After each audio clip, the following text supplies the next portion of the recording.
Dans cette vidéo, nous allons expliquer plusieurs mots de vocabulaire utiles à la trigonométrie. Tout d'abord, le triangle ABC est rectangle en A. Il a deux angles aigus, l'angle B et l'angle C.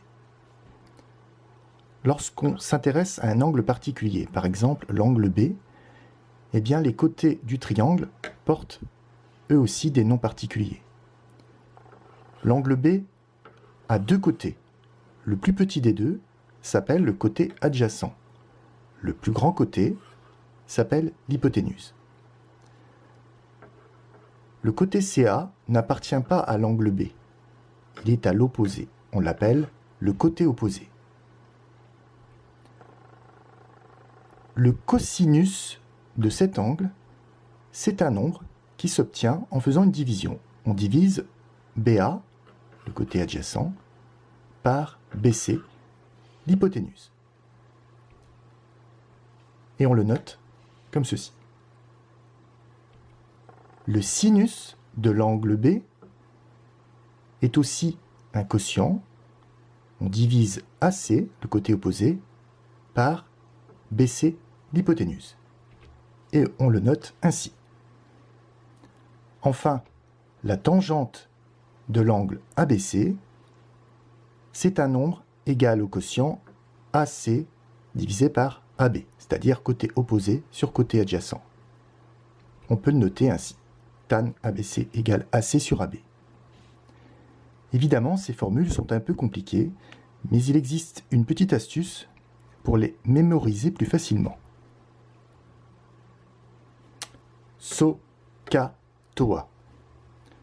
Ces trois petits mots vont nous aider à retenir les trois formules, celle du sinus, du cosinus et de la tangente. Le S signifie sinus. OH, on divise le côté opposé par l'hypoténuse. C pour cosinus, il s'obtient en divisant le côté adjacent par l'hypoténuse.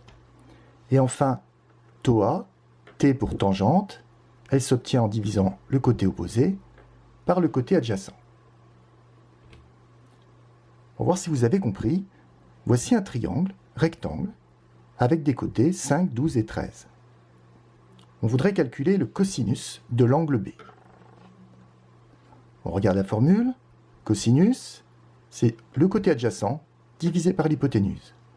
Donc le côté adjacent, c'est 12, et divisé par l'hypoténuse, 13. 12 sur 13. Deuxième exemple. Le sinus. Elle est là, la formule. SOH. Le sinus s'obtient en divisant le côté opposé par l'hypoténuse. Le côté opposé par l'hypoténuse. C'est-à-dire 5 sur 13. Enfin, tangente, T comme tangente, s'obtient en divisant le côté opposé par le côté adjacent. Le côté opposé par le côté adjacent. C'est-à-dire 5 sur 12.